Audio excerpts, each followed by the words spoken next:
అందరికీ తెలుసు, గణేశుడి తల ఏనుగు తల అని. కాని ఎప్పుడైనా ఆలోచించారా? ఆయనసలు మనిషి తల కట్టయిన తర్వాత ఎక్కడికి వెళ్ళింది? అది నశించిపోయిందా? ఆ తల ఈ రోజుకి ఉత్తరాఖండ్లోని ఒక రహస్య గుహలో సురక్షితంగా ఉంది. ఆ గుహ పేరు పాతాళ భువనేశ్వర్. మాతా పార్వతి స్నానం చేయడానికి వెళ్తున్నప్పుడు ఆమె తన శరీరంపై ఉన్న చందనం, పసుపు లేపనంతో ఒక బొమ్మ తయారుచేసి అందులో జీవం పోసింది. అలా గణేశుడు జన్మించాడు.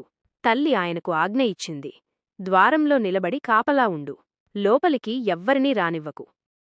అదే సమయంలో అక్కడకు మహాదేవుడు వచ్చాడు. చిన్న గణేశుడు ఆయనను ఆపేశాడు.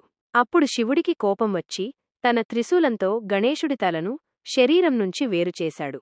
మాతా పార్వతి ఇది చూసిన వెంటనే కోపం, దుఃఖంతో ఏడవడం ప్రారంభించింది. ఆమెను శాంతింపజేయడానికి శివుడు ఒక ఏనుగు తలను గణేశుడి శరీరానికి అమర్చాడు. కాని ప్రశ్న ఏంటంటే, కటైన మనిషి తల ఏమయ్యింది? అప్పుడు శివుడు ఆ అసలు తలను పాతాళ భువనేశ్వర్ గుహలో ప్రతిష్ఠించాడు. ఈ రోజుకి అక్కడ గణేశుడి తల శిలారూపంలో ఉంది. అదే కాదు, ఒక అద్భుతం కూడా ఉంది. ఆ తలకి పైగా 108 పువ్వుల రేకులున్న ఒక బ్రహ్మకమలం ఉంటుంది.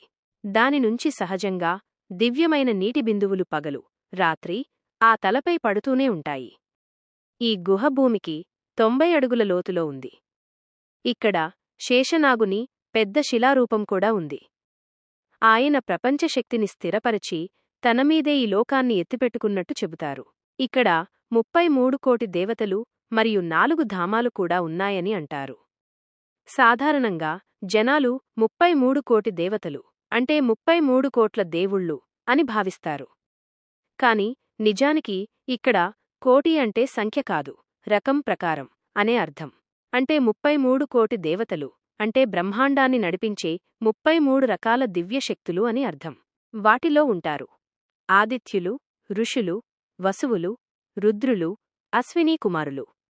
వీరంతా కలిసి సృష్టి సమతుల్యతను కాపాడుతారు.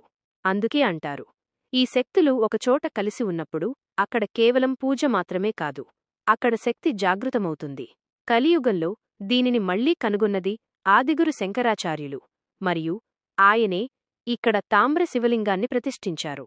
మహాదేవుని ఈ పాతాళ నగర దర్శనం ఎవరికైనా కలిగితే వారి జీవితం సార్థకమవుతుంది. ఈ వీడియో మీకు నచ్చితే లైక్ చేయండి.